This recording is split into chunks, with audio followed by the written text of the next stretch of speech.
Il est 23h, bonsoir à tous et merci de votre attention. Tout de suite les titres à la une de l'actualité.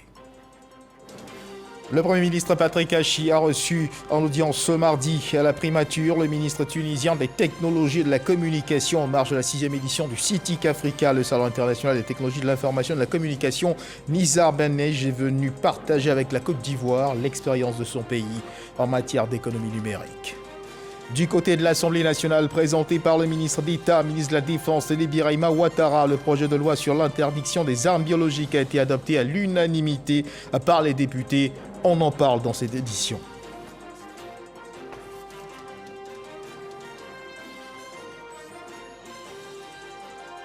Ils sont sans papier, ils vivent en France et travaillent au noir. Selon les chiffres officiels du gouvernement français, ils sont entre 200 voire 400 000 étrangers en situation régulière. Avec notre reporter Cheikh Koné, nous irons à la rencontre de certains d'entre eux, nous imprégner de leurs difficultés, mais surtout pour mieux comprendre les méandres de cette économie dite souterraine, dont ils semblent être deux véritables acteurs.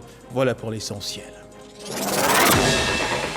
Bonsoir à tous et merci de nous suivre. Ben-Nej, le ministre tunisien des Affaires, de la technologie de la communication, était reçu en audience ce mardi par le Premier ministre Patrick Hachi. À présent en Côte d'Ivoire, dans le cadre du CITIC Africa, le salon international des technologies de l'information et de la communication. Nizar Ben-Nej, le ministre tunisien des technologies de la communication, s'est donc entretenu avec le chef du gouvernement, avec en toile de fond de leur entretien le partage d'expériences de son pays en matière d'économie numérique avec la Côte d'Ivoire. Alexis Ouedraogo.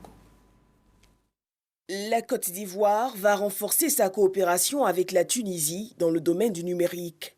Le pays abrite depuis lundi la 6e édition du Salon international des TIC, qui veut renforcer la coopération entre les pays africains dans ce domaine. Ce mardi à la primature, le Premier ministre a eu une séance de travail avec la délégation. On a mis l'accent sur l'importance du domaine des TIC pour les jeunes, pour les entrepreneurs, pour nos entreprises. C'est un domaine qui donne de la chance pour les jeunes, c'est un domaine pour créer de la richesse, créer de l'emploi. C'est le domaine de l'avenir. Donc cette 6e édition du CITIC, elle est à Côte d'Ivoire cette année et peut-être la prochaine édition aussi, elle sera peut-être à Côte d'Ivoire, à Abidjan. Une coopération tuniso-ivoirienne ne va être que bénéfique pour tous les pays africains. Développement des infrastructures numériques, du cloud, des centres de données ou encore de l'intelligence industrielle. Autant de sujets abordés qui permettront de développer un climat favorable à l'entrepreneuriat numérique. Il est important que dans le cadre d'une coopération sud-sud, nous puissions prendre exemple sur des pays qui ont des avances sur nous dans certains domaines et que dans un vrai échange, dans un vrai partage d'expériences, nous puissions nous inspirer des bonnes pratiques et que eux aussi, ils puissent prendre exemple sur les quelques modèles que nous avons. Ce salon nous a permis de voir des start-up ivoiriennes, notamment dans l'e-agriculture, qui sont très évoluées et qui ont atteint un certain niveau de maturité qui nécessite un accompagnement pour qu'elles aillent encore plus loin dans le développement de leurs entreprises. La Tunisie participe au CITIC 2022 qui prend fin le 1er juin avec le village tunisien de l'innovation. Direction l'Assemblée nationale face aux députés membres de la commission défense et sécurité de cette assemblée. Le ministre d'État, ministre de la Défense, Téné-Birahima Ouattara, a exposé sur le projet de loi interdisant la fabrication et l'utilisation des armes biologiques, un projet de loi relatif à l'application de la Convention sur l'interdiction des armes biologiques ou à toxines, signé par la Côte d'Ivoire en 2016. Ce projet de loi a été adopté à l'unanimité par les députés. Konaté Moussa. La Côte d'Ivoire renforce ses engagements en matière de lutte contre les armes biologiques. Devant les députés membres de la Commission Sécurité et Défense de l'Assemblée nationale, le ministre d'État, ministre de la Défense expose sur le projet de loi relatif à l'interdiction de la mise au point, de la fabrication et du stockage des armes bactériologiques ou à toxines et sur les lieux de destruction. Projet de loi adopté à l'unanimité.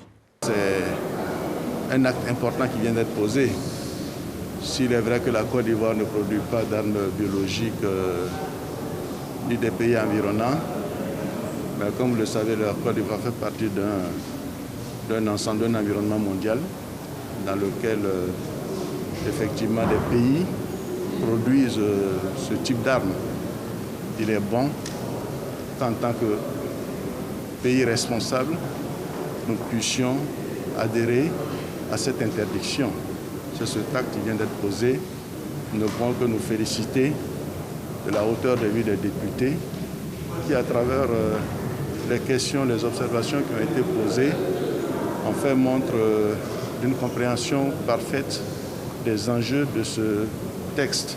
Ce projet de loi s'inscrit dans le cadre de l'application de la convention signée par la Côte d'Ivoire en 2016 sur l'interdiction des armes biologiques ou à toxines. Il criminalise la fabrication, l'acquisition, la conservation, la détention et l'utilisation illicite d'agents biologiques et toxines. Et dans l'actualité à l'hémicycle, Adama Bictogo, vice-président de l'Assemblée nationale et candidat à la présidence de l'institution, il a déposé son dossier de candidature ce mardi 31 mai, date butoir pour le dépôt de ses candidatures. Adama Bictogo, candidat du groupe parlementaire HDP, exprime sa reconnaissance à l'endroit de son parti. Autre candidature enregistrée depuis le 23 mai dernier, celle de Michel Amankou, député d'Agny-Bilécro sous-préfecture. Notre reporter Moussa Konaté a assisté au dépôt de candidature de Adama Bictogo, candidat du groupe parlementaire RHDP. Je vous prie donc de bien recevoir mon acte de candidature. Adama Bictogo dépose sa candidature pour le poste de président de l'Assemblée nationale. Le candidat du RHDP se félicite de la confiance de son groupe parlementaire. Il exprime sa gratitude au président du parti, Alassane Ouattara. Je voudrais donc lui dire merci, lui exprimer ma reconnaissance, mais surtout l'assurer de ce que l'homme de mission qu'il a produit est donc en mission. Et je voudrais, pour la réussite de cette mission, reposer sur la cohésion de l'ensemble de tous les députés. Mais en particulier, je voudrais reposer d'abord sur les députés RHDP, qui par la mobilisation exceptionnelle de ce matin, montrent clairement qu'ils sont tous inscrits dans la décision, dans l'orientation qui nous a été donnée par le président de notre parti, son Excellence Alassane Ouattara. Dans cette conquête de la présidence de l'Assemblée nationale, Adama Bictogo sera en compétition avec Jean-Michel Amankou. Le député d'Agny-Bilécro sous-préfecture a déposé sa candidature le 23 mai dernier. On l'appelle déjà la candidature de l'audace. Oui, c'est une candidature de l'audace. Ma volonté de faire acte de candidature est une volonté exprimée par un député de la nation que je suis. D'abord ça, parce que je suis député de la nation. C'est une volonté personnelle. Je fais partie d'un groupe parlementaire qui a ses principes, qui a son fonctionnement. Et le président Henri Konan Bédié, certainement, va donner des orientations. Aussi, ma volonté de faire acte de candidature, j'attends toujours, je vais dire, que je puisse être adoubé, in fine, par le PDC-RDA. Les discussions sont toujours en cours. Mais je dis, je répète, je suis candidat, je fais campagne subtilement, je rencontre des députés, j'échange, je fais partager ma vision pour la Côte d'Ivoire, la vision pour performer au niveau de l'administration parlementaire, ma vision pour renforcer notre diplomatie parlementaire. Ce mardi 31 mai marque la date butoir des dépôts des candidatures. L'élection du futur président de l'Assemblée nationale est prévue le 7 juin prochain. Et du côté du Sénat, c'est à l'unanimité que les sénateurs, membres de la Commission des affaires sociales et culturelles, ont validé le projet de loi de ratification portant création, attribution, organisation et fonctionnement du Centre sportif culturel et des TIC ivoiro-coréen Alassane Ouattara. Un projet présenté aux sénateurs membres de cette commission à Yamoussoukro par le ministre des Sports, Daopola-Claude. Kader Sogodogo nous en parle. Le Centre sportif culturel et des TIC ivoiro-coréen Alassane Ouattara. Il a été inauguré le 28 octobre 2021 par le président de la République. D'une valeur de 5,6 milliards de francs CFA, il est le fruit de la parfaite santé des relations qui unissent les deux pays. Son bon fonctionnement obéit à la mise en place des organes en charge de sa gestion. C'est tout le sens du projet de loi présenté par Paulin-Claude Danho, ministre des Sports, en sa qualité d'émissaire du président de la République devant les sénateurs, notamment ceux de la Commission des affaires sociales et culturelles. Attribution, organisation et fonctionnement sont contenus dans le projet de loi. Ce centre est un joyau architectural qui permettra avant tout de faire la promotion du taekwondo, une discipline sportive qui nous a rapporté et qui continue de nous rapporter des lauriers sur le plan international. Ce centre va permettre aussi de servir de cadre pour le renforcement des capacités, le renforcement de la formation de la jeunesse et lutter ainsi contre la fracture numérique. Ce centre va permettre enfin de renforcer l'entrepreneuriat des jeunes et favoriser et améliorer leur employabilité. C'est donc un centre multifonctionnel et le Sénat de Côte d'Ivoire vient d'apporter une pierre essentielle à l'action de développement voulue par son Excellence le Président de la République, construire une Côte d'Ivoire où tout contribue à créer des opportunités pour la jeunesse de Côte d'Ivoire. Le centre sportif vient placer la Côte d'Ivoire comme plaque tournante du taekwondo en Afrique. C'est fort logiquement que le projet de loi a été validé par les sénateurs. Bientôt, une assurance récolte pour les agriculteurs. Cette assurance récolte pour les agriculteurs vise de contribuer à la sécurité alimentaire. Avant la mise en œuvre de ce projet dans les zones de production agricole concernées, une délégation de la Banque Ouest Africaine de Développement, la BOAD, a entamé en terre ivoirienne une mission. Les membres de cette mission, de cette délégation, ont échangé avec le ministre d'État, ministre de l'Agriculture et du Développement rural, Kobena Kwasi Adjoumani. Le point de ces échanges avec Jean-Louis Gongo. Une assurance pour la protection des producteurs agricoles contre les pertes de rendement liées aux aléas climatiques. L'idée fait son petit bonhomme de chemin et cette mission de la Banque Ouest Africaine de Développement, BOAD, initiatrice du projet, en est une illustration. On est venu pour évaluer le projet qui consiste à mettre en place des primes d'assurance en faveur des agriculteurs et puis accompagner un peu tous ceux acteurs qui interviennent dans le cadre du projet. Le projet, s'il est approuvé, contribuera à un accroissement de la productivité des exploitations agricoles et à une meilleure sécurisation des revenus des producteurs de coton, de riz, de palmiers à huile, d'anacarde et de cacao.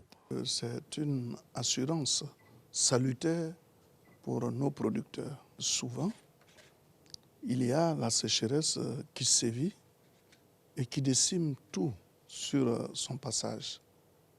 Il en est de même du désert. Et donc, aujourd'hui, la mise en place de cette assurance va d'abord permettre aux banques de pouvoir financer les producteurs. L'assurance récolte consistera à la mise en œuvre d'un financement de 12 milliards de francs CFA auprès de compagnies d'assurance et d'établissements financiers dans le secteur agricole. Le ministre d'État a plaidé pour une extension de ce projet à d'autres spéculations agricoles, particulièrement les cultures vivrières. Mamadou Sangafoua Koulibaly, ministre des Mines, du Pétrole et de l'Énergie, a officiellement pris fonction.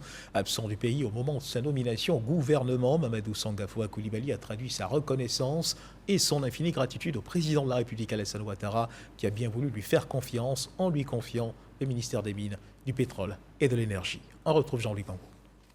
Comme pour mettre un terme aux nombreuses supputations autour de son absence depuis sa nomination au gouvernement le 20 avril dernier, Mamadou Sangafoua Koulibaly a d'emblée fait cette précision. Je sais que depuis la formation du nouveau gouvernement, vous attendiez ce moment. Eh bien moi aussi. La formation de ce gouvernement est intervenue à un mois de la fin d'un exécutif Education, dans lequel j'avais été sélectionné quelques années plus tôt à Harvard. Programme que le président de la République a bien voulu m'autoriser à terminer avant de prendre fonction. Mamadou Sangafoua Koulibaly a pris effectivement fonction ce lundi 30 mai, mettant ainsi fin à l'intérim du ministre de l'Hydraulique, de l'Assainissement et de la Salubrité, Bouaké Fofana. Tout en témoignant sa reconnaissance au chef de l'État, Mamadou Sangafoua Koulibaly mesure déjà l'ampleur de la tâche qui l'attend. Au niveau de l'énergie, les ménages et les entreprises subissent des ruptures de fourniture d'électricité qui deviennent intempestives. Il nous faut en priorité y faire face. Au niveau des hydrocarbures et produits dérivés, la crise en Ukraine commence à se faire de plus en plus sentir sur les économies du monde entier. Au niveau des mines, le phénomène de l'orpaillage illégal et les trafics de tout genre dans ce secteur restent une priorité à laquelle nous devrons faire face avec plus de détermination. Mamadou Sangafoua Coulibaly a été ministre de l'Agriculture de 2010 à 2019. Désormais ministre des Mines, du Pétrole et de l'Énergie, il est persuadé qu'il faudra surtout négocier la transition énergétique de notre pays vers des énergies propres et pérennes. Un magazine de 60 capsules d'une durée de 2 minutes chacune. Voici ce en quoi consistera à Carte Côte d'Ivoire, un nouveau magazine qui vient enrichir le contenu des programmes de la chaîne nationale de télévision RTI1, essentiellement dédié au tourisme. Il travaillera à présenter la Côte d'Ivoire en ce qu'elle a de plus beau à offrir aux visiteurs, fruit d'un partenariat entre la RTI et Elephant Africa, filiale du groupe Elephant. Ce magazine a été officiellement lancé au cours d'une cérémonie qui s'est tenue dans la commune du Plateau à l'hôtel Pullman. Patricia Omouitia. La Côte d'Ivoire est une véritable mine d'or en matière de tourisme, mais qui est à ce jour sous-exploitée. Le projet Sublime Côte d'Ivoire, initié par le gouvernement, vise à faire renaître ces différents sites à travers une stratégie efficace. Dans de telles circonstances, le ministère du Tourisme ne peut que s'associer à un tel engouement avec joie et panache, à un tel vecteur de communication, véritable accélérateur de croissance et de diffusion d'informations touristiques à grande échelle. Dans cet élan, il a été convenu d'un partenariat entre la RTI et Elephant Africa, filiale du groupe Elephant. Ainsi est née Carte d'Ivoire, un magazine riche de 60 capsules d'une durée de 2 minutes chacune. Cette structure s'engage à remettre les attraits touristiques du pays sous les spotlights. Clément Bosson, son directeur général, se félicite de la réalisation d'un tel projet dont l'objectif est de stimuler l'envie de découvrir la Côte d'Ivoire. C'est magnifique la Côte d'Ivoire. Il y a beaucoup de diversité de paysages, de cultures. Et je me suis dit, en tant que producteur, c'est mon devoir de mettre en lumière toutes ces richesses. Et c'est comme ça que le programme est né, c'est comme ça que le partenaire a été trouvé avec le ministère du Tourisme, qui partage exactement notre vision, et bien sûr le diffuseur, la RTI, qui est notre diffuseur préféré. Ce partenariat avec la RTI est bien scellé et satisfait son directeur général, Fosseni Dambélé. Il se réjouit d'un savoir-faire qui parle de lui-même. Il rassure sur la qualité des différentes capsules. Pour le directeur marketing et communication du groupe, ce nouveau programme viendra enrichir le contenu de la RTI. Aujourd'hui, il était important d'aller un peu plus loin et de pouvoir donner une pulsion, une envie à tous les Ivoiriens, à toutes les personnes amies de la Côte d'Ivoire, de pouvoir découvrir ou redécouvrir la Côte d'Ivoire à travers des formats courts de 2 minutes d'une région de la Côte d'Ivoire. Donc aujourd'hui, c'est le tourisme intérieur en fait qui va être développé parce qu'on se rend compte qu'il y a énormément de potentialités que les Ivoiriens eux-mêmes ignorent. Donc d'un côté, vous avez le grand public et les Ivoiriens, les cibles qui vont devoir avoir à faire des choix pour pouvoir on va dire, revoir leur destination. Et de l'autre côté, nous avons les annonceurs, je ne peux pas ne pas en parler, qui ont une très belle opportunité aujourd'hui, à travers des formats très courts, de pouvoir apposer leur image et de pouvoir profiter, on va dire, de ce format inédit qui est à la fois geste sur la télévision, donc sur le linéaire et sur le digital, sur les réseaux sociaux, afin de pouvoir être encore plus visible. La conférence de presse de lancement achevée, les premières capsules seront diffusées dès le 11 juin prochain, après l'édition du journal télévisé de 20h. Ce sera un canal d'ouverture de la Côte d'Ivoire au monde. Voilà, la Côte d'Ivoire présentée sous ses plus beaux atouts. Et cela, la RTI travaille chaque jour. Le groupe RTI qui peut d'ailleurs se réjouir, et cela grâce à vous, bien sûr, ainsi qu'aux internautes pour l'intérêt que vous manifestez aux supports digitaux de la chaîne. La chaîne YouTube officielle du groupe vient de passer la barre des 2 millions d'abonnés, et cela juste 2 ans après avoir reçu le trophée du créateur d'or décerné par YouTube, récompensant l'atteinte du million d'abonnés. Merci donc de votre fidélité. Ils sont sans papier, ils vivent en France et travaillent au noir. Selon les chiffres officiels du gouvernement français, ils sont entre 200 000 voire 400 000 étrangers en situation irrégulière. Main-d'œuvre bon marché car n'étant pas officiellement déclarés, ces acteurs d'une économie dite souterraine, eh bien, sont une manne pour de nombreux employeurs. Avec notre reporter Cheikh Koné qui revient de France, eh bien, allons à leur rencontre. Il a rencontré donc certains d'entre eux pour surtout tenter de comprendre les méandres de cette économie dite souterraine.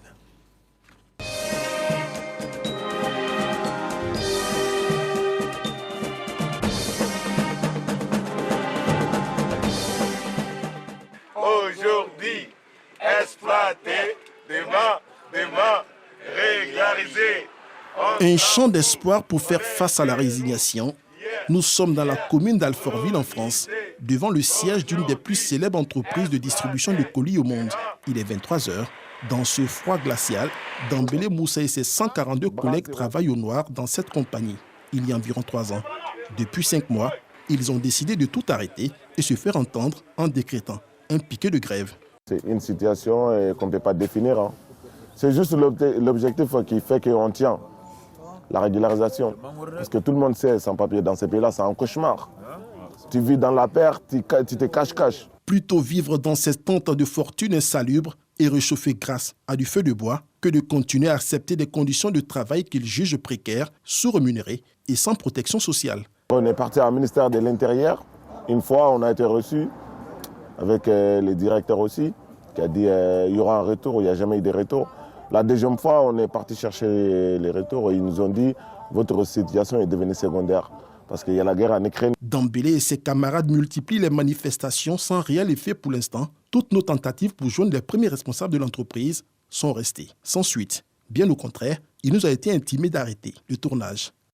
Dans le pays, la révolte de ces travailleurs africains sans papier n'est pas un cas isolé. 3 autres piquets de grève ont été organisés en l'espace d'un an sur l'île de France. Et pourtant, le nombre de travailleurs sans papier ne cesse de croître. Officiellement, on en dénombre entre 200 et 400 000, mais les chiffres officieux font état de plus d'un demi-million de personnes. L'économie souterraine alimentée par ces travailleurs invisibles est estimée à un peu plus de 10% de la richesse nationale en France, soit 130 milliards de francs CFA tous les ans. Des chiffres en deçà de la réalité, selon plusieurs sources. Pendant ce temps, la palme d'or des entreprises qui ont recours à ces travailleurs clandestins revient aux entreprises de sécurité. 30 salariés sur 50 sont recrutés et payés au noir. C'est le cas de ces travailleurs venus de la Côte d'Ivoire il y a 4 ans. Pour des questions de confidentialité, nous l'appellerons Marcel. Depuis son arrivée, Marcel enchaîne boulot et poste d'intérimaire dans plusieurs grosses entreprises de la place. Les parents de l'autre côté, ils ne connaissent pas la réalité que vous vivez ici. C'est vous qui êtes là, c'est vous qui vivez votre réalité. Là, tu n'as pas le choix. Même si, à la fin du mois, le salaire, après les ponctions, tout et tout, tu te retrouves avec 2 €. Pour être éligible à cette économie parallèle, Marcel a eu recours à de fausses pièces d'identité qu'il s'est fait établir sur le marché noir à 400 €, environ 260 000 francs CFA. Une option plus risquée que celle de recourir au papier d'une personne en situation régulière, une forme de location qui rapporte gros. Dans son cas, Marcel reverse mensuellement 325 000 francs CFA à son bienfaiteur sur le salaire de 650 000 francs qu'il perçoit. Avoir les papiers de quelqu'un pour travailler, c'est difficile. Parce que si il a des dettes, c'est toi qui vas payer. Et ça te fait un manque à gagner énorme. La nuit tombée pour Marcel est la fin d'une journée faite de peur constante. La peur d'être appréhendé. Chaque jour pour lui est un nouveau défi, celui d'échapper le plus possible au contrôle de tout genre. Ces entreprises qui recrutent au noir sont de plus en plus nombreuses dans l'Hexagone. En 2020, le marché de l'emploi invisible représentait 2,8 millions d'embauches sur un total de 7 millions de recrutements. Conscientes de l'infraction causée, elles ne s'en privent tout de même pas. Elles sont guidées par la part du profit. Ce chef d'entreprise spécialisé dans la livraison de marchandises s'en défend et justifie l'existence de cette économie souterraine. Tu es à la maison, tu es un chef d'entreprise. Un matin, il y a, je dis n'importe quoi, une chaîne de magasins d'alimentation qui t'appelle pour dire bon, je te donne un contrat, il faut que tu me trouves 50 personnes. Tu n'as pas. Le mec, il vient avec la pièce de son cousin, de son frère, de son ami. Si tu ne le prends pas, tu perds le contrat. Donc, tu es obligé de prendre quelqu'un. Tu n'es pas policier, donc si tu donnes une pièce d'identité, ce n'est pas à toi de savoir si c'est lui ou ce n'est pas lui. Bien que bénéfique, cette infraction n'est pas sans risque pour les entreprises. Les contrevenants s'exposent à 5 ans de prison et une amende de 50 millions de francs CFA. Yao Guillaume est entrepreneur ivoirien en France depuis 14 ans. Pour lui, la ruée vers les travailleurs clandestins est en partie due aux personnes en situation régulière. Celui qui est en situation régulière est très exigeant. Il voit son avantage. Je dois voir, moi je ne vais pas travailler les week-ends. Je suis avec ma famille, je dois rester avec ma femme et mes enfants. Je ne travaille pas le week-end. Les jours fériés, je ne travaille pas. Donc, ils ont beaucoup plus. Donc, quand tu es une PME, que tu as toutes ces contraintes, tu ne peux pas les respecter. Légalement, tu ne peux pas bosser tous les dimanches. Mais des fois, tu es obligé. Quand la personne n'a pas de papier, il bosse tous les dimanches, il s'en fout. Mais lui qui a les papiers, il ne va pas travailler. Et toi aussi, si tu n'as pas de vigile, tu perds le contrat. Les travailleurs sans papier et les vacataires ne sont pas les seuls à avoir recours au travail au noir. Il y a les étudiants africains en fin de cycle. Diane en fait partie. 3 ans après avoir empoché son diplôme de formation, elle peine à régulariser sa situation. C'est en désespérant, vous allez vous retrouver face à une situation que vous allez trouver impossible à passer, mais il faut toujours passer par tout ça pour connaître les failles du système et arriver à trouver sa solution pour son propre problème. Personne ne pourra vous aider à part vous-même. Son titre de séjour étudiant en main, Diane est réduite à des boulots à temps partiel. La législation interdit toute entreprise à embaucher les étudiants à temps plein. Diplômée en marketing de luxe, Diane n'a voit d'autre choix que de se faire recruter et se faire payer au noir. Après plusieurs manifestations et piquets de grève, les voix s'élèvent de plus en plus pour réclamer un assouplissement du processus de régularisation des travailleurs étrangers sans papier, au regard de leur contribution à l'économie nationale française. Cependant, plusieurs observateurs sont unanimes, même assouplis, cette réglementation permettrait seulement quelques régularisations de personnes ayant réussi à trouver un emploi dont elles pourront donner la preuve. La fin de cette économie parallèle n'est donc pas pour demain. Et en attendant que leurs préoccupations rencontrent un écho favorable, regardons ensemble l'évolution de la Covid-19 en Côte d'Ivoire.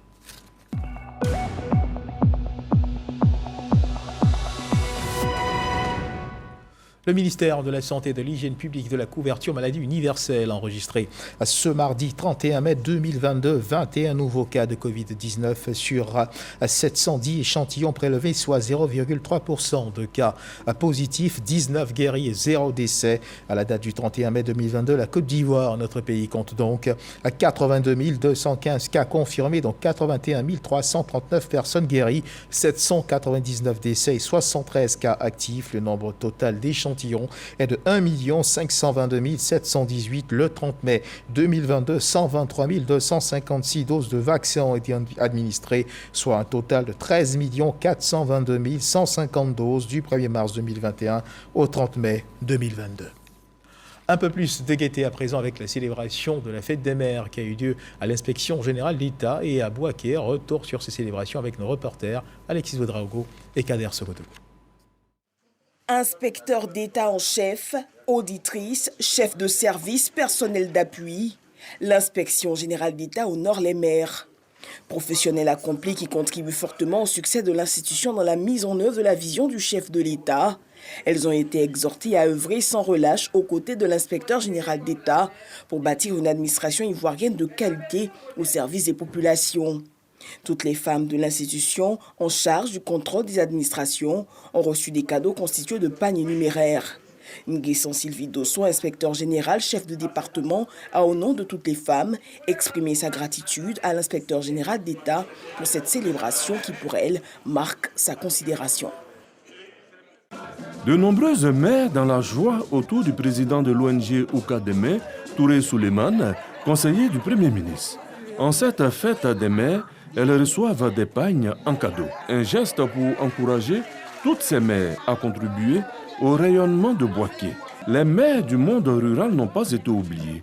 Le président Touré Souleymane s'est déplacé vers elles les bras chargés de présents, comme c'est le cas ici à Minankro, un village communal de Bouaké. Assurément, la fête a été belle. Dans le cadre du Bonjour Tour 2022, l'équipe de production de cette émission s'est rendue dans la commune d'Abobo pour égayer les populations de cette commune. Présents à ce rendez-vous de l'humour, plusieurs personnalités, et bien sûr Madame le maire de la commune, Candia Kamisoko Camara. Le commentaire de Konepa Kassoro. C'est dans la cour de la mairie que la ministre d'État, par ailleurs maire d'Abobo, a donné rendez-vous aux populations de sa commune afin de communier avec leurs humoristes préférés. Nous sommes à Bonjour Abobo. Généralement, les gens disent non, les gens refusent de se marier. Toi, tu vas à la mosquée, tu vas à l'église, tu demandes pardon à Dieu, il n'a qu'à te donner un mari. Tu quittes là, tu croises un mécanicien, il te demande ton numéro, tu dis que tu ne donnes pas. Tu sais qui l'a envoyé. Abobo ressemble à l'histoire de Bonjour. Lorsque nous démarrons en 2006, c'était ça. Comment créer la cohésion nationale. Dans plus de 15 ans, nous avons œuvré à cela. La marraine Candia Camara, saisissant l'opportunité, a invité les populations à la cohésion et à l'union, non sans exprimer sa gratitude au directeur général de la RTI, Fosseni Dambélé. L'humour est thérapeutique, donc pour permettre aussi à nos populations d'oublier un tant soit peu leurs soucis. Nous avons voulu faire plaisir à cette brave population d'Abobo. Merci à tous les responsables de la RTI. Candia Camara avait à ses côtés de nombreuses autorités venues la soutenir. Bonjour nous permet de découvrir les talents des humoristes et je voudrais dès à présent profiter de cette opportunité pour inscrire le département d'Aboville pour le prochain Bonjour 2023. Heureuses, les populations ont tenu à exprimer leur reconnaissance à leur premier magistrat pour l'initiative. J'ai aimé Bonjour 2022 à la mairie d'Abobo. Franchement, je suis très heureuse. Kanya Camara, elle est très gentille. Franchement, ça s'est bien passé. C'est dans cette convivialité que Kandia Camara a assuré les populations de sa commune du retour des Bonjours en 2023 à Abobo. Dans l'actualité internationale, les dirigeants européens réunis hier lundi 30 mai à Bruxelles ont conclu un accord sur un embargo frappant le pétrole russe, mais en prévision de ce 6e paquet de sanctions contre Moscou, beaucoup d'entreprises occidentales avaient déjà suspendu leurs activités début mars et désormais elles sont de plus en plus nombreuses à acter leur départ du pays. Voilà qui marque donc la fin de cette édition. Merci de nous avoir suivis. Agréable fin de soirée. Dieu garde la Côte d'Ivoire.